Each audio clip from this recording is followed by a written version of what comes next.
நன்றி. இந்த காலை வேளையில் ஆண்டவரே நாங்கள் ஜூமில் இணையும்படியான இந்த கிருபைகளுக்காக நன்றி செலுத்துகிறோம். பல தடங்கள் மத்தியிலும் கொடுக்கிறதாவே எங்களை இணைத்திரே நன்றி.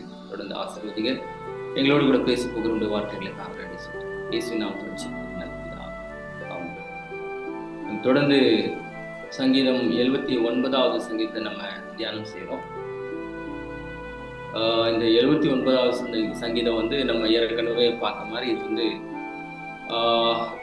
ஆசாப் உடைய சங்கீதம், அவருடைய ஆசாப்பியருடைய சங்கீதம் அப்படின்னு சொல்லலாம்.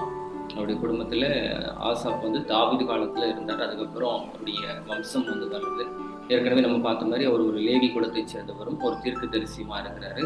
அவர் வந்து ஞான திருஷ்டிக்காரமாக இருக்கிறாரு அப்படின்னு சொல்லி நம்ம பார்க்குறோம். எதிர்காலத்தை நோக்கி அவர் எழுதியிருக்கலாம் அப்படின்னு நம்ம சொன்னாலும் கூட இது வந்து நிகழ்ந்த காலம் வந்து பார்த்தோம்னாக்கா இந்த சங்கீதம் 79ல் முழுமையாக பார்க்கும்போது எருசலேம் அவருடைய ஒரு அழிவு அது வந்து என்ன ஆகுதுனாக்கா சம்பூர்ணமாய் நாசம் ஆகக்கூடிய ஒரு சூழ்நிலையை பார்க்குறோம். தேவாலயம் வந்து சம்பூர்ணமாக இடிக்கப்பட்டது, அது அழிக்கப்பட்டது. அப்புறம் மதில் சுவர்கள் எல்லாம் வந்து என்ன பண்ணிட்டாங்கனாக்கா அவங்க இடிச்சிட்டாங்க.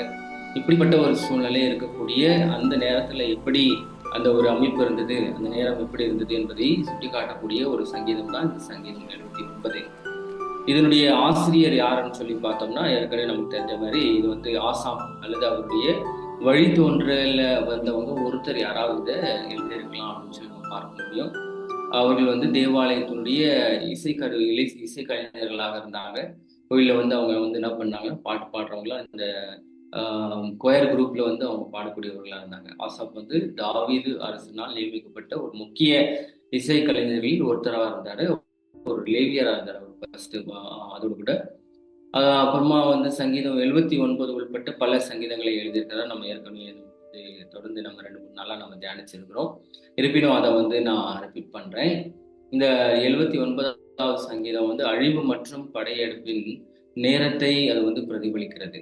இது எருசலேமுக்கு விரோதமாய் படையெடுத்து வந்த அதுக்கப்புறம் நடந்த ஒரு அழிவை குறித்து இது வந்து பிரதிபலிக்கக்கூடியது. இது வந்து சுமார் கிறிஸ்து பிறப்புக்கு முன், அதாவது கிமு 586வது ஆண்டிலே வந்து நடைபெற்ற ஒரு விஷயத்தை வந்து இது சுட்டி காட்டுகிறதா இருக்கிறது. பாபிலோனியர் வந்து என்ன பண்றாங்க, எருசலேமை அழித்து முற்றுகையிட்டு அதை வந்து என்ன பண்றாங்கன்னாக்கா சிறைப்பிடித்து போன ஒரு அந்த விஷயத்தை வந்து பிரதிபலிக்கக்கூடியதா இருக்குது. இது ஆசாப்பின் நீண்ட காலத்திற்கு பிறகு நிகழ்ந்த நிகழ்வு. அதாவது ஆசாப்புடைய காலகட்டத்தில் நடந்தது கிடையாது. ஏன்னா ஆசாப் வந்து ஒன்றிணைந்த ராஜ்யம், இஸ்ரவேல் ராஜ்யம் ஐக்கிய நாடாகி இருந்த காலகட்டத்தில் ஆசாப் இருந்தாரு. அதன் பிறகு சாலமோனுடைய காலத்திலே வந்து அந்த ராஜ்யம் வந்து அப்படியே இருக்குது. ஆனா சாலமோனுடைய மகன் உடைய காலகட்டத்திலே ராஜ்யம் 2 பிளவாக பிரிகிறது, 2 பகுதிகளாக பிரிகிறது. அதுக்கப்புறம் பல ராஜாக்கள் தோன்றுகிறார்கள், பல தீர்க்கதரிசிகள் தோன்றுகிறார்கள். அவருடைய முடிவிலே கிமு 586 அந்த முடிவு காலகட்டத்திலே பாபிலோனியர்கள் என்ன பண்றாங்க, படையெடுத்து வந்து அவங்க முற்றிலும் அழிக்கிறதை பார்க்கிறோம். இந்த விஷயத்த வந்து இந்த ஆசாப்பு தன்னுடைய வம்சகாலத்திலே வரக்கூடிய அதாவது அவங்களுடைய ஆசாப்பியர்கள் வந்து இந்த சங்கீதத்தை குறிப்பிடுவ அவங்க எழுதியிருக்கிறது ரொம்ப ரொம்ப நம்ம வந்து கவனிக்கிற ஒரு விஷயமா இருக்குது. அதாவது முன்னாடி எதிர்காலத்துல வரக்கூடிய எல்லா விதமான அசம்பாவித காரணங்களும் ஆண்டவர் வந்து தன்னுடைய பிள்ளைகளுக்கு, தேவனுடைய மனுஷர்களுக்கு சொல்வாரு அப்படின்றத இதை வந்து நமக்கு சுட்டி காட்டுகிறது. நம்முடைய வாழ்க்கையிலும் கூட எதிர்காலத்துல நடக்கிறதுக்கான நன்மை தீமை ஆண்டவர் என்ன பண்ணுவாரு, நமக்கு வெளிப்படுத்துவார் அல்லது நம்முடைய போதகர்களுக்கு வெளிப்படுத்துவார், ஊழியக்காரர்களுக்கு வெளிப்படுத்துவார், அல்லது நம்முடைய நலம் விரும்பிகளுக்கு அவர் வந்து வெளிப்படுத்துவார். அப்போ வெளிப்படுத்தும் போது அதை நாம் வந்து கேட்டு அதற்காக எச்சரிக்கையோடு கூட வாழ்ந்தோம்னா அந்த ஆபத்திலிருந்து நம்ம என்ன பண்ண முடியும், தப்பித்துக் கொள்ள முடியும். ஆனா அதை ஒருவேளை நம்ம மீறி நடந்தோம்னா இஸ்ரவேலுக்கு நடந்த அந்த பேரழிவு நம்முடைய வாழ்க்கையிலும் நடப்பது அதிக நிச்சயம் என்பதை காலை வேளையிலே சொல்றேன். ஸோ அதனால இந்த சங்கீதம் வந்து பாபிலோனிய அந்த நாட்டு கட்டத்தில், அதாவது அந்த காலகட்டத்தில் இருந்தபோது அல்லது அதற்கு பிறகு நடந்த ஒரு விஷயமா இருக்கு. தொடர்ந்து பார்த்தோம்னாக்கா இதனுடைய நோக்கம் மற்றும் பொறுப்புகளை குறித்து பார்த்தோம்னா இது முக்கியமாக வந்து பார்த்தோம்னா இந்த சங்கீதம் ஃபுல்லாக வந்து புலம்பல் மற்றும் துக்கத்தை குறித்து தான் போடப்பட்டிருக்கும். சங்கீதம் ஒரு தேசிய புலம்பலாகும். இது வந்து எப்படி இருக்குன்னா ஆலய இழிவுபடுத்தப்பட்டிருக்குது. பல இஸ்ரவேலர்கள் வந்து மன்னித்திருக்கிறாங்க. அந்த ஆழ்ந்த வருத்தத்தை வெளிப்படுத்துகிறாரு. அதோடு கூட அழிவின் தெளிவான சித்திரத்தை வந்து இங்க வந்து வச்சிருக்கிறாங்க. உடல்கள் வந்து பார்த்தோம்னா, அவங்களுடைய பிரேதங்கள் எல்லாம் வந்து புதைக்கப்படல. அங்க கோயில் தேவாலயம் வந்து தீட்டுப்படப்பட்டுள்ளது. மக்கள் எல்லாருமே அவமானப்படுத்தப்பட்டிருக்கிறாங்க. ஸோ இதுக்காக அவர் வந்து இந்த சங்கீதக்காரன் புலம்புறார். ஐயோ! என்னுடைய நாடு, என்னுடைய தேசம், என்னுடைய மக்கள், என்னுடைய தேவாலயம், என்னுடைய பாதுகாப்பு மதிச்சவர்கள் இதெல்லாம் வந்து இப்படி போயிடுச்சு அப்படின்னு சொல்லி அவர் என்ன பண்றாரு. அது மாத்திரம் இல்ல, அங்க இருக்கக்கூடியவர்கள் எல்லாம் வந்து மரணிச்சிருக்கிறாங்க. அதை சரியாக அவர்கள் வந்து என்ன பண்ணல, அடக்கம் செய்ததோடு கூட இல்லை அப்படின்றத இதெல்லாம் மையமா வச்சு அவர் வந்து ஆண்டவர்கிட்ட புலம்புறார். அவர் அழுறார், துக்கத்தை வெளிப்படுத்துறார். 2வது பார்த்தோம்னா கடவுளின் நீதிக்கு முறையீடு. ஆண்டவருடைய நீதிக்காக இவர் வந்து முறையிடுறாரு. ஒரு சங்கீதக்காரர் என்ன பண்றாரு, அழிவுக்கு காரணமான தேசங்களை தண்டிக்கும்படியாய் ஆண்டவரிடத்துல போய் ஆண்டவர்கிட்ட இருந்து சொல்றாரு, ஆண்டவரே எங்களை சுற்றி இருக்கக்கூடிய தேசங்கள் எல்லாம் வந்து என்ன ஆச்சுனாக்கா எங்களை இப்படி செஞ்சுட்டாங்க, நீங்க வந்து பழி வாங்குங்க, நீங்க வந்து இதுக்கு ஒரு தீர்வு கொண்டு வாங்க அப்படின்னு சொல்லி அவரிடத்துல ஆண்டவரிடத்துல ஒரு முறையிடுகிறதை நம்ம பார்க்கிறோம். அதுக்கப்புறம் பார்த்தோம்னா 3வதா ஒரு முக்கியமான விஷயத்தை பார்த்தோம்னாக்கா, மனம் திரும்புதல் மற்றும் இரக்கத்திற்காக ஆண்டவர்கிட்ட வேண்டுறாரு. தன்னுடைய மூதாதையர்கள், பெற்றோர்கள் அல்லது தன்னுடைய வம்ச கோத்திரத்தார்கள் எல்லாருமே அவங்களுடைய ராஜ்யத்தை தேசத்தினுடைய எல்லா விதமான பாவத்தையும் ஆண்டவர் வந்து மன்னிக்கணும். அப்புறம் மீறுதல்களை மன்னிக்கணும். அப்புறம் தேசியர்கள் வந்துட்டு தேசம் வந்து மனம் திரும்பணும். அந்த உணர்வோடு கூட வரணும். அப்புறமா வந்து தேவனுடைய கோபத்தை வந்து ஆண்டவர் வந்து விளக்கணும். அப்புறம் தொடர்ந்து பார்த்தோம்னாக்கா அவருடைய கருணை கிருபைக்காக வந்து ஆண்டவரே நீர் எங்களுக்கு கிருபை காட்டுங்க அப்படின்னு சொல்லி அவர் மன்றாடுகிறதை நம்ம இங்க பார்க்கலாம். அதே மாதிரி கடைசியா பார்த்தோம்னா கடவுளின் பெயரை அவர் வந்து நியாயப்படுத்துறார். அப்போ ஆண்டவர் வந்துட்டு அவரு நியாயமான ஆண்டவர், அவர் வந்து ஒரு காலத்திலுமே அநியாயத்தை செய்கிறவர் அல்ல என்று சொல்லி அவர் வந்து சுட்டி காட்டுகிறதை வந்து பார்க்கணும். சங்கீதம் முழுவதும் வந்து இந்த சங்கீதத்தை எழுதியவர் வந்துட்டு தனது சொந்த வந்து நற்பேருக்கு அவர் வந்து கடவுளுக்கு வந்து அக்கறை காட்டுகிறார். அந்த ஆண்டவர்கிட்ட போய் ஆண்டவரே இதை செய்யுங்கப்பா அப்படின்னு சொல்லி சொல்றார். தேசங்கள் இஸ்ரவேலை கேலி செய்கிறது இல்லையா? அப்போ தேசங்கள் என்ன சொல்றா, அவர்களுடைய கடவுள் கர்த்தர் எங்கே அப்படின்ற ஒரு கேள்வி கேட்பதை நாம் பார்க்கலாம். தொடர்ந்து நம்ம வந்து பார்த்தோம்னா இந்த சங்கீதத்தை வந்து நம்ம 5 பிரிவா நம்ம வந்து பிரிக்க முடியும். 79வது சங்கீதத்தை 5 பிரிவா நம்ம பிரிக்க முடியும். முதலாவது பிரிவை வந்து பார்த்தோம்னாக்கா முதல் 4 வசனங்களை வந்து பார்த்தோம்னாக்கா அங்க இருக்கும் என்னன்னா, எருசலேமின் அழிவு மற்றும் தேவாலயத்தின் இழிவு. ஸோ முதல்ல பார்த்தோம்னா முதல் 4 வசனம் எருசலேமின் அழிவு மற்றும் தேவாலயத்தின் இழிவு குறித்து போடப்பட்டுள்ளது. 2வது பகுதியை பார்த்தோம்னாக்கா 5 முதல் 7ஆம் வசனம் வரைக்கும் கர்த்தரின் நீதிக்கான வேண்டுகோள் 2வது பகுதி. 3வது பகுதி பார்த்தோம்னா 8வது வசனத்திலிருந்து 9வது வசனத்துல வரைக்கும் பாவத்தின் ஒப்புதல் வாக்குமூலமும் மற்றும் கருணைக்கான வேண்டுகோள். ஆண்டவர்கிட்ட கருணையை வந்து எதிர்பார்க்கிறாங்க. ஸோ 4வதாக பார்க்கும்போது 10ஆம் வசனத்திலிருந்து 12ஆம் வசனம் வரைக்கும் பார்த்தோம்னா நியாயம் மற்றும் நீதிக்கான ஒரு ஆவல் அல்லது ஆசை என்று சொல்லி பார்க்கலாம். 5வதாக நம்ம பார்க்கும்போது அங்க வந்து ஆண்டவர் வந்து துதிக்கிறார். அவர் என்ன பண்றாருன்னா ஆண்டவர் வந்து துதிக்கிறதை அவர் வந்து பார்க்கிறார். இப்போ 5வது பகுதியா பார்த்தோம்னா துதி மற்றும் நன்றியின் வாக்குறுதியை குறித்து நம்ம பார்க்கலாம். தொடர்ந்து நம்ம விரிவா வந்து பார்க்கலாம். முதலாவது பகுதி பார்த்தோம்னாக்கா அங்க போடப்பட்டுள்ளது என்னன்னா, எருசலேமின் அழிவு மற்றும் தேவாலயத்தின் இழிவு. முதல் வசனத்துல பார்த்தோம்னா எருசலேமின் மீது படையெடுத்ததை குறித்து சங்கீதக்காரர் என்ன பண்றார், புலம்புகிறார். ஆண்டவரே எருசலேம் எப்படி இருக்குனாக்கா ரொம்ப மோசமா இருக்கு, அதனால வந்து நீர் என்ன பண்ணுங்க, வந்து எங்களுக்கு விரைவாக உதவி செய்யுங்க அப்படின்ற மாதிரி ஆண்டவர் வந்து ஆண்டவர்கிட்ட வந்து சங்கீதக்காரன் வந்துட்டு பணிவோடு கேட்டுக்கொள்கிறார். தன்னை வந்து ஆண்டவரே எங்களுடைய நிலையை நீர் அறிந்திருக்கிறீர் அப்படின்னு சொல்லி உணர்ந்தவராக அவர் வந்து கேட்டுக்கிறார். தன்னுடைய தேசம் சம்பூர்ணமாய் சுட்டெரிக்கப்பட்டுள்ளது, சம்பூர்ணமாய் நாசம் ஆயிடுச்சே அப்படின்றத ஆண்டவர்கிட்ட ஞாபகப்படுத்தி அவர் கேட்கிறார். பாருங்க, 1ஆம் வசனத்துல தேவனே புறஜாதியார் உமது சுதந்திரத்தில் வந்து உமது பரிசுத்த ஆலயத்தை தீட்டுப்படுத்தி எருசலேமே என்ன பண்ணிக்கிறாங்க, மண் வீடுகளாக்கி விட்டாங்க அப்படின்றாரு. 2ஆம் 3ஆம் வசனத்துல நம்ம தொடர்ந்து பார்த்தோம்னா உமது ஊழியக்காரரின் பிரேதங்களை ஆகாயத்து பறவைகளுக்கும் உமது பரிசுத்தவான்களின் மாம்சத்தை பூமியின் மிருகங்களுக்கும் இரையாக கொடுத்தார்கள். அப்ப பாருங்க, அப்போ அங்க வந்து அந்த பிரேதங்களையும் வந்துட்டு என்ன பண்ணல, வந்து பதிக்கக்கூடிய நிலையம் இல்லை. அங்க வந்து எத்தனையோ பேர் வந்துட்டு இருந்தாங்க, பெரிய பெரிய ஆட்கள் எல்லாம் இருந்திருப்பாங்க, நல்லவங்க இருந்திருப்பாங்க. அப்புறமா ஆண்டவரிடத்துல பரிசுத்தமா தங்களை பாதுகாத்து கொண்ட அநேகர் இருந்திருப்பாங்க. அவங்களெல்லாம் வந்து பார்த்தோம்னா அநேகர்ல வந்து அவங்க வந்து சிறை பிடிச்சிட்டாங்க. அநேகர் வந்து அவங்க கொன்னுட்டாங்க. அநேகருடைய வீடு வாசல்கள் எல்லாம் அவங்க வந்துட்டு என்ன பண்ணிட்டாங்கன்னா அழிச்சிட்டாங்க. அதுக்கு பிறகு என்ன ஆயிடுச்சுனாக்கா, அந்த இடத்துல அதை எதிர்த்து போரிட்டவர்களுடைய நிலை பார்த்தோம்னா அவங்க எல்லாம் கொன்னுட்டாங்க.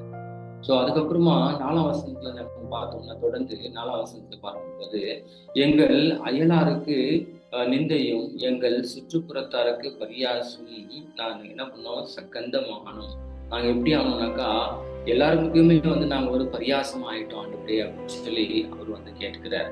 இப்போ நம்ம இதே மாதிரி வந்து பார்த்தோம்னாக்கா, அப்போ புதிய ஏற்பாட்டுல, அதாவது பைபிள்ல வந்து மற்றொரு பகுதியிலும் கூட இந்த ஒரு நிகழ்ச்சியை வந்து கிளியரா பார்க்கலாம் பாருங்க. நம்ம 2 ராஜாக்கள் 28வது அதிகாரம் 8ஆம் வசனத்துல இருந்து 12ஆம் வசனம் வரைக்கும் பார்த்தோம்னா, இதனுடைய நிலை இந்த 79வது சங்கீதத்தினுடைய ஒரு எக்ஸாக்ட் பிக்சரை நமக்கு வந்து அங்க தெரியும். 2 ராஜாக்கள் 28வது அதிகாரம் 8ஆம் வசனத்துல இருந்து 12ஆம் வசனத்துல நம்ம பார்த்தோம்னா, அந்த இடத்துல பார்த்தோம்னா, அந்த 5ஆம் மாதம் 7ஆம் நாளிலே நெபுகாத்நேசர் என்ன பண்றாரு, பாபிலோன் ராஜாவுடைய அந்த ராஜாவா இருக்கிறதுனால, இந்த 11ஆம் வருஷத்துல அவர் என்ன பண்றாருன்னா, பாபிலோன் ராஜாவின் ஊழியக்காரனாகிய நெபுசாரா கூடிய தன்னுடைய சேனாபதி அவர் வந்து என்ன பண்றாரு, எருசலேமுக்கு அனுப்புறாரு. ஒரு பெரிய படையெடுத்து அந்த நெபுசாரான கூடிய அந்த சேனாபதி படையெடுத்து வருகிறாரு. இந்த நெபுகாத்நேசருடைய அனுமதியின் கீழ், அவர் கொடுத்த ஒரு அனுமதியின் கீழ் அவர் வரார். அவர் வந்து என்ன பண்றாரு பாருங்க, அவர் வந்து கர்த்தருடைய ஆலயத்தையும் ராஜாவின் அரண்மனையும் எருசலேமின் சகல கட்டிடங்களையும் பெரிய வீடுகள் எல்லாவற்றையும் அக்கினியால் சுட்டெரித்து விட்டார். எல்லாத்தையும் பாருங்க, அங்க பாருங்க ஒரு லிஸ்ட் கொடுக்குறாரு பாருங்க. ஆண்டவருடைய ஆலயம், ராஜாவின் அரண்மனை, எருசலேமின் சகல கட்டிடங்கள், பெரிய வீடுகள் எல்லாவற்றையும் அக்கினியால் சுட்டெரித்து விட்டார். காவல் சேனாதிபதியோடு கூட இருந்த அவங்க கல்தேயர் அங்க வந்துட்டு கூட சேர்ந்துக்கிறாங்க. இந்த பாபிலோனியர் கூட வந்துட்டு யார் சேர்றாங்கன்னா, கல்தியர் ராணுவ தலைவர் எல்லாரும் கூட வந்து எருசலேம் என்ன பண்றாங்க, சுற்றி அவங்க வந்து உள்ள வந்துட்டு அலங்குகளை இடித்தார்கள். இப்போ அவங்க வந்து எருசலேமுக்கு வந்து பாபிலோனியர் என்ன பண்ணாங்க, ஆலயத்தை, ராஜாவின் அரண்மனையே, எருசலேமின் சகல கட்டிடங்கள்ல பெரிய வீடுகளை வந்து அதெல்லாம் வந்து அக்னியால் சுட்டு எரிச்சிட்டாங்க. கல்தியர்கள் என்ன பண்றாங்க, அவங்க உள்ள வந்து அலங்குங்களை அவங்க வந்து இடிச்சிட்டாங்க. மதில் சுவர்கள் எல்லாம் அவங்க வந்து இடிச்சிடுறாங்க. அதுக்கப்புறம் அந்த நகரத்துல மீதியா இருக்கிற மற்ற ஜனத்தையும் பாபிலோன் ராஜாவின் வசமாக ஓடி வந்து விட்டவர்கள் எல்லாரும் என்ன பண்றாங்கன்னா, அவங்க வந்துட்டு அங்க அந்த சேனாபதி வந்துட்டு என்ன பண்றாரு, சிறைபிடித்து கொண்டு போகிறாரு. அப்புறமா ஏழை மக்கள் என்ன பண்றாரு, சிலரை திராட்சை தோட்டத்துல அங்க விட்டுறாங்க. ஒரு சிலரை வந்து விட்டுறாங்க, ஏன்னா அவங்களுக்கு அங்க வேலை செய்யணும் அப்படின்றதுக்காக. இது முதல் பகுதி. இது முதல் பகுதியா பார்க்கலாம். 2வது பகுதியா பார்த்தோம்னா, கர்த்தரின் நீதிக்கான வேண்டுகோள். வசனம் 5ல இருந்து 7ஆம் வசனம் வரைக்கும் பார்த்தோம்னா, 5ஆம் வசனத்துல சொல்றாரு, கர்த்தரின் கோபம் எவ்வளவு காலம், என்றென்றைக்கும் அவர் வந்து அது வந்து அது எரிந்து கொண்டே இருக்கும் அப்படின்னு சொல்லி அவர் சொல்றாரு. ஒரு கேள்வி எழுப்புறாரு, நீடித்த துன்பம் ஒரு அவநம்பிக்கையான அழுகைக்கு அது வழிவகுக்கிறதே ஆண்டவரே அப்படின்னு சொல்லி அவர் வந்து சொல்றாரு. பாருங்க 5ஆம் வசனத்துல அவர் என்ன சொல்றாரு, எதுவரைக்கும் கர்த்தாவே நீர் என்றைக்கும் கோபமாக இருப்பீரோ, உடைய எரிச்சல் அக்கினி போல எரியணும் அப்படின்னு அவர் சொல்றாரு. அப்போ ஆண்டவர்கிட்ட வந்து கேட்கிறாரு, ஆண்டவரே எது வரைக்கும் ஆண்டவரே அப்படின்னு சொல்லி அவர் வந்து கேட்கிறார். ஏன்னா அது வரைக்கும் இஸ்ரவேல் வந்துட்டு ஒரு சுபிக்ஷமான ஒரு தேசமா, அந்த தேசம் நல்ல ஒரு பாதுகாப்பா அமைதியான இருந்த தேசம், தேவ பாதுகாப்பு இருந்த தேசம், திடீர்னு பார்த்தா எதிரிகள் சத்துருக்கள் வந்து என்ன பண்றாங்க, தாக்குதல் நடத்தி அவங்க கொஞ்சம் கூட நினைச்சு பார்க்க முடியாத ஒரு பேரழிவுக்கு நேராக அவங்க அந்த அனுபவத்தை சந்திச்சிட்டாங்க. இதுக்காக இந்த சங்கீதக்காரர் என்ன பண்றாருன்னா, இது கேட்கிறாரு, இது வரைக்கும் ஆண்டவரே ஐயோ அப்படின்னு சொல்லி அவர் மனம் கசந்து ஆண்டவர்கிட்ட கேட்பதை நம்ம பார்க்கிறோம். தொடர்ந்து 6ஆம் 7ஆம் வசனத்துல பார்த்தோம்னா, தம்மை அறியாத தேசங்கள் மீது எருசலேம் வந்து நாசமாக்கி உள்ள வந்து அவங்க எல்லாம் பாழாடிச்சதுக்காக கர்த்தருடைய கோபம் அவர் மேல வரட்டும் அப்படின்னு சொல்லி அவர் அழைக்கிறார். பாருங்க, உண்மை அறியாத ஜாதிகள் மேலும் உமது நாமத்தை தொழுது கொள்ளாத ராஜ்யங்கள் மேலும் உம்முடைய உக்கிரத்தை விட்டுவிடும். அவர்கள் யாக்கோபை பட்சித்து அவன் குடியிருப்பை பாழாக்கினார்களே அப்படின்னு சொல்றாங்க. அதனால வந்து இங்க இந்த சங்கீதக்காரன் வந்துட்டு ரொம்ப வருத்தத்தோடு அவர் வந்து ரொம்ப கேட்கிறாரு, ஆண்டவரே இப்படி எல்லாமே வந்து அழிச்சிட்டீங்களே, வந்து அழிக்கிறதுக்கு வந்து ஒப்பு கொடுத்துட்டீங்களே ஆண்டவரே அப்படின்னு சொல்லி மனம் கசிந்து ஆண்டவர்கிட்ட கேட்பதை நம்ம இங்க பார்க்கலாம். தொடர்ந்து நம்ம பார்த்தோம்னாக்கா இந்த இதுவே வந்து நம்ம இந்த வெளிப்படுத்தல் 6வது அதிகாரம் 10ஆம் வசனத்துல கூட பார்த்தோம்னாக்கா, அதுக்கப்புறமா வந்து ஏசாயா தீர்க்கதரிசன நூல்ல நம்ம பார்த்தோம்னாக்கா, அங்க கூட இதே போன்ற ஒரு புலம்பலை வந்து ஏறெடுத்ததை நாம் பார்க்கிறோம். ஆண்டவரே எங்களுக்கு வந்து இப்படிப்பட்ட கஷ்டம் வந்து எங்களால் தாங்க முடியல, ரொம்ப எங்களால வந்து இது வந்து ஜீர்ணிக்க முடியாத கஷ்டமா இருக்குதே ஆண்டவரே அப்படின்னு சொல்லி கேட்பது நம்ம பார்க்கலாம். 3வது பகுதியா பார்க்கலாம், பாவத்தின் ஒப்புதல் வாக்குமூலம் மற்றும் கருணைக்கான வேண்டுதல். அதுக்கு நம்ம முன்னாடி ஒரு வசனத்தை வாசிச்சுதான் பாருங்க. வெளிப்படுத்தல் 6வது அதிகாரம் 10ஆம் வசனம் வந்து பார்த்தோம்னா, அவர்கள் பரிசுத்தமும் அப்புறம் சத்தியமுள்ள ஆண்டவரே, தேவரின் பூமியின் மேல் குடியிருக்கிறவர்களிடத்தில் எங்கள் ரத்தத்தை குறித்து எதுவரைக்கும் நியாயம் தீர்ப்பாமல் இருப்பீர், பழிவாங்காமல் இருப்பீர் என்று மகாசனத்தோடு சொன்னார்கள். வெளிப்படுத்தல் 6ஆம் அதிகாரம் 10ஆம் வசனம், பரிசுத்தவான் ரத்தம் அங்க வந்து சிந்தப்பட்டதுக்காக ஆண்டவர்கிட்ட கேட்பதை நாம் வந்து பார்க்கிறோம். இப்ப 3வது பகுதிக்கு நம்ம போகலாம். 3வது பகுதி வந்து பாவத்தின் ஒப்புதல் வாக்குமூலம் மற்றும் கருணைக்கான வேண்டுகோள். ஆண்டவர்கிட்ட வந்து ஒரு பாவத்தை வந்து ஒத்துக்கிறாங்க. பைபிள்ல வந்து அநேகர் பாவத்தை வந்து ஒத்துக்கொண்டிருந்தாங்க இல்லையா? தாவீது ஒத்துக்கொள்றாரு, அதே மாதிரி வந்துட்டு ஏசாயா ஒத்துக்கிறாரு, எசேக்கியேல் ஒத்துக்கிறாரு, யோபு ஒத்துக்கிறாரு. அப்படி இந்த மாதிரி பலர் வந்துட்டு தங்களுடைய பாவமான நிலையை ஒத்துக்கொள்கிறாங்க. நாமும் கூட நம்முடைய பாவமான நிலையை நம்ம வந்து அறிந்து கொள்ள வேண்டும். நம்ம எங்க இருக்கிறோம், நம்முடைய பாவமான காரியம் சுபாவம் என்ன அப்படின்னு சொல்லி நம்ம வந்து ஆண்டவர்கிட்ட ஒத்துக்கின்னு நம்மளுடைய நிலையை வந்து ஆண்டவர்கிட்ட கொடுக்கும்போது ஆண்டவர் வந்து அவைகளை வந்து கேட்க அல்லது அவர்களுக்கு பதிலளிக்க வல்லவராக இருக்கிறார். 8ஆம் வசனத்துல நம்ம பார்த்தோம்னா 8ஆம் வசனம், பூர்வ காலத்து அக்கிரமங்களை எங்களுக்கு விரோதமாக நினையாதையும் உம்முடைய இரக்கங்கள் சீக்கிரமாய் எங்களுக்கு நேரிடுவதாக நாங்கள் மிகவும் தாழ்த்தப்பட்டுள்ளோம் அப்படின்னு சொல்றாரு. 9வது வசனத்துல, எங்களை ரட்சிக்கும் தேவனே, நீர் உமது நாமத்தின் மகிமை நிமித்தம் எங்களுக்கு உதவி செய்து உமது நாமத்தின் நிமித்தம் எங்களை விடுவித்து எங்கள் பாவங்களை நிவர்த்தியாக்கும் அப்படின்னு சொல்றாரு பாருங்க. அப்போ 9ஆம் வசனத்துல ரொம்ப ஒரு அருமையா சொல்றாரு, எங்களை ரட்சிக்கும் தேவனே. அவர் ஒரு ஒரு உறுதியை சொல்றாரு பாருங்க, நீர் மாத்திரம்தான் எங்களை ரட்சிக்க முடியும், வேற யாருமே கிடையாது. இந்த உலகத்துல வந்து எங்களை ரட்சிக்கக்கூடியவர்கள் யாருன்னா இருக்காங்களா? யாருமே கிடையாது அப்படின்றத திட்டம் தெளிவாக அவர் வந்து சொல்கிறதை அவர் வந்து பார்க்கலாம். அதனால அருமையானவர்களே, இந்த காலங்களிலும் கூட நம்முடைய ஆண்டவர்கிட்ட வந்து நம்ம சொன்னோம், ஆண்டவரே நீர் மாத்திரமே எங்களை ரட்சிக்க வல்லவர், நீர் உமது நாமத்தின் நிமித்தம் எங்களை வந்து என்ன பண்ணுங்க, எங்களை வந்து காப்பாத்துங்க, எங்களை வந்துட்டு எங்களை விடுவித்து எங்களை வந்து ரட்சித்து எங்களை பாவத்தை எல்லாம் நிவர்த்தி செய்யுங்கன்னு சொல்லி நம்ம ஆண்டவர்கிட்ட நம்ம வந்து கேட்பது ரொம்ப ரொம்ப அவசியமா இருக்குது. அதுக்கப்புறமா பார்த்தோம்னா 4வது பகுதியை பார்க்கலாம். நம்ம வந்து தொடர்ந்து போகலாம். 4வது, நியாயம் மற்றும் நீதிக்கான ஆசை. நியாயத்தை வந்து ஆண்டவர் நிலையாட்டணும் அப்படின்னு சொல்லி அவர் வந்து இங்க சொல்றாரு. ஒரு ஆவல், ஒரு வாஞ்சையை வந்து இங்க வந்து 10ஆம் வசனத்துல சொல்றாரு பாருங்க. தேசங்கள் ஏன் கேலி செய்கிறது என்று சொல்லி அவர் வந்து ஒரு கேள்வி எழுப்புறாரு இல்லையா? அவர்களுடைய தேவன் எங்கே என்று புறஜாதிகள் சொல்வானேன், உமது ஊழியக்காரருடைய அவர் அந்த ரத்த சிந்தல் எல்லாம் பழிவாங்குதெல்லாம் ஜாதிகளுக்குள்ளே எங்கள் கண்களுக்கு முன்பாக விளங்கும்படி செய்யுங்க ஆண்டவரே அப்படின்றார். 16ஆம் வசனத்தை தொடர்ந்து பார்க்கும்போது, கட்டுண்டவனுடைய பெருமூச்சு உமக்கு முன்பாக வரட்டும், கொலைக்கு நியமிக்கப்பட்டவனை உமது உயர்பலத்தினால் உயிரோட காத்தருளும். ஆனால் ஆண்டவரே நீர் எங்கள் என்ன பண்றீங்க, எல்லா உண்மை நிந்தித்து உண்மை வந்துட்டு நிந்தையை அவங்க வந்துட்டு ஏழத்தனையாக அவர் மீது என்ன பண்ணுங்க சுமத்துங்க அப்படின்றாரு. அப்போ அவருடைய அந்த கஷ்டத்தை வந்து, அதாவது தாங்கள் அனுபவித்த அந்த பெரும் பாடை பேரழிவை வந்துட்டு ஆண்டவர் நீதி சரி கட்டணும். ஏன்னா நீதியை வந்து அவர் செய்கிறார், நீதி அரசர். ஆண்டவர் வந்து பார்த்தோம்னாக்கா ஒரு காலத்திலுமே வந்து அநியாயம் செய்கிறவர் அல்ல, நீதியை சரி கட்டுகிற தேவனா இருக்கிறார். அதனால அப்படி ஒரு சூழ்நிலைக்குள்ளாக நீர் நடத்துங்க ஆண்டவர் அப்படின்னு சொல்லி இந்த சங்கீதக்காரன் வந்து ஆண்டவரிடத்துல சொல்றாரு. ஏன்னா இதெல்லாம் ஏன் அப்படி ஆச்சு அப்படின்னு சொல்லி நம்ம பார்த்தோம்னா, கொஞ்சம் கவனிச்சு பார்த்தோம்னாக்கா அவருடைய மூதாதையர்களுடைய பாவங்கள் அப்படின்னு சொல்லி சொல்லப்பட்டுள்ளது, பிதாக்களுடைய அக்கிரமங்கள் இல்லையா?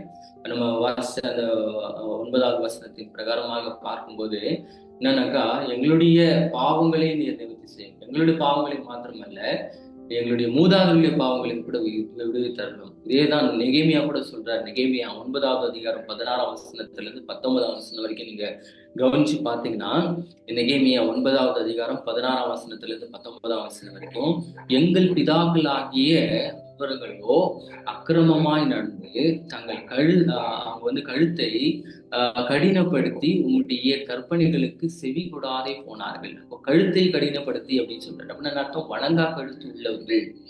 வணங்கா கழுத்து உள்ளவர்கள் உள்ளன்னா என்ன அர்த்தம்? எல்லாத்துக்குமே அப்படியே ஒரு மாதிரி நான் தான் அப்படின்ற மாதிரி அவங்க ஹெட்வெயிட்டா அவங்க வாழ்ந்தவங்க. சோ அப்படி அதுக்கு அவரு சொல்றாரு. அப்புறம் 19ஆம் வசனம் சொல்றாரு, நீர் உம்முடைய மிகுந்த மன ஒருக்கத்தின்படியே அவர்களை வனாந்தரத்திலே கைவிடாவில்லை. அவர்களை வழி நடத்தி என்ன பண்ணுங்க, பகலிலே மேக ஸ்தம்பமும் இரவிலே அவர்களை வெளிச்சமும் அவர்களுக்கு கொண்டு நீ என்ன பண்ணீங்க, வழிகாட்ட இஸ்ரவேல் என்ன பண்ணாங்க, அவங்க நீ ஒரு காலமும் விட்டு விலகவே இல்லை ஆண்டவரே அப்படின்னு சொல்றாரு. அந்த நெகேமியா சொல்றாரு, அம்மா என்னுடைய மூதாதையர்களெல்லாம் பாவம் செஞ்சுட்டாங்க, இருந்தாலும் நீ மன்னிச்சீங்க அப்படின்னு. அதே மாதிரி நம்ம பார்த்தோம்னா நம்மளுடைய குடும்பம், நம்முடைய வம்சம், நம்முடைய முன்னோர்கள் செய்த பாவங்களுக்காக நம்ம ஆண்டவர்கிட்ட மன்னிப்பு கேட்கறது ரொம்ப ரொம்ப அவசியமா இருக்கு. ஒண்ணு. ரெண்டாவது அந்த அதே செயல்களை நம்ம செய்யக்கூடாது. எந்த ஒரு செயல்களையும் கூட இப்படி ஒருவேளை செஞ்சோம்னா நம்முடைய வாழ்க்கையில ஒரு பேர் ஆபத்தை நாம் சந்திக்க நேரும் என்பதை நேரிடும் என்பதை நம்ம மறந்து போயிடவே கூடாது. தொடர்ந்து பார்த்தோம்னாக்கா இங்க கடைசியா பார்த்தோம்னா துதி மற்றும் நன்றியின் வாக்குறுதி. ஆண்டவர்கிட்ட துதி மற்றும் நன்றி உறுதியை அவர் கேட்கிறார். ஆண்டவரே, நீர் நீர் எப்படி இருக்கிறீங்கன்னா, நீர் கண்டிப்பா எங்களை எல்லாம் நீர் ரட்சிக்க நீர் வல்லவர். எங்களை எல்லாம் மீண்டும் என்ன பண்ண போறீங்க, புதுப்பிக்க ஒரு புதிய பலன் எங்களுக்கு தர போறீங்க. அதுக்காக உங்களுக்கு நன்றி அப்படின்றார் பாருங்க. அப்பொழுது உங்களுடைய ஜனங்களுக்கும் உங்களுடைய மேய்ச்சல் ஆடுகளும் ஆகிய நாங்கள் உண்மை என்றென்றைக்கும் புகழ்வோம், தலைமுறை தலைமுறையாக உமது துதியை சொல்லி வருவோம். இப்போ அப்படின்னா எங்களுக்கு ஒரு புதிய ஒரு துவக்கத்தை நீ தரும்போது நாங்கள் உண்மை என்ன பண்ணுவோம்னாக்கா உண்மை துதிப்போம் அப்படின்னு. எசேக்கியேல் 36வது அதிகாரம் 22, 23ஆம் வசனத்தை பார்த்தோம்னா இவங்க சொல்றாரு, இஸ்ரவேல் வம்சத்தாரே, உங்கள் நிமித்தம் நீங்கள் சேர்ந்து புறஜாதிகளிடத்திலே அவங்க என் பரிசுத்த நாமத்தின் நிமித்தம் நான் இப்படி செய்கிறேன் அப்படின்றார். நான் அதை சரி செய்றேன் அப்படின்றாரு. சோ அதனால அவருடைய நாமத்தின் நிமித்தம் இல்லையா நான் பரிசுத்தம் பண்ணுவேன் அப்படின்றாரு.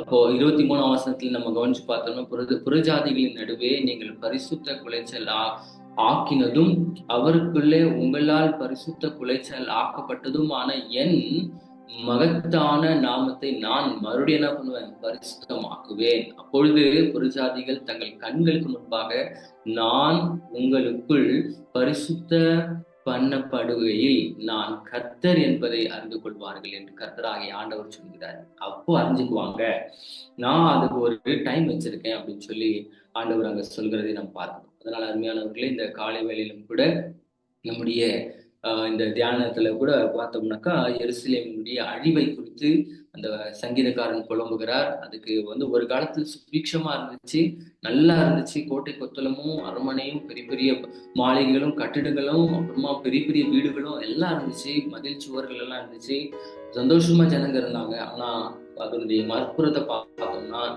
அவர்களுடைய மீறுதல் பாவங்கள் நிமித்தமாக அது அழிவுக்கு நேராய் செல்லப்பட்டது. அதே போல நம்முடைய வாழ்க்கையிலும் கூட இப்படி ஒரு சூழ்நிலைக்குள்ளாக நம்ம தள்ளப்படுவோம். ஏன்னா இது என்னன்னாக்கா ஒரு விதத்துல இது 586வது கிமு காலகட்டத்துல நடந்தா இருந்தாலும் கூட ஒரு சிலர் என்னன்றாங்க, இது ஆசாப்பு தாவீது காலத்திலேயே இது என்ன பண்ணிட்டாரு, தீர்க்க தரிசனமா பாடிட்டாரு அப்படின்றாங்க. அப்போ அவங்க பாருங்க, நல்லா சந்தோஷமா இருக்க செழிப்பா இருக்கக்கூடிய காலத்திலேயே தங்களுடைய அழிவை ஆண்டவர் வெளிப்படுத்திட்டார். அப்போ நம்முடைய வாழ்க்கையிலும் கூட அநேக நேரத்துல இப்படி ஆண்டவர் வெளிப்படுத்துவார். அதனால நம்ம ஆண்டவர்கிட்ட இன்னும் ஒழுக்கமா நம்ம ஜெபம் பண்ணுவோம், நம்முடைய பாவங்களை அறிக்கை செய்வோம், நம்மளுடைய மீறுதலை எல்லாம் ஆண்டவர்கிட்ட ஒப்பு கொடுப்போம். நமக்கு இருக்கக்கூடிய அழிவுல இருந்து ஆண்டவர் நிச்சயம் என்ன பண்ணுவார், பைபிள் சொல்லுது, நம்மை சீர்படுத்துவார், நிலைநிறுத்துவார். நம்மை என்ன பண்ணுவார்னாக்கா இழந்ததை இரட்டிப்பாய் நமக்கு தருவது அவர் அதிக நிச்சயம் என்பதை நம்ம பார்க்கணும். அதனால நம்ம தலைகளை தாழ்த்தி ஜெபிக்கலாம்.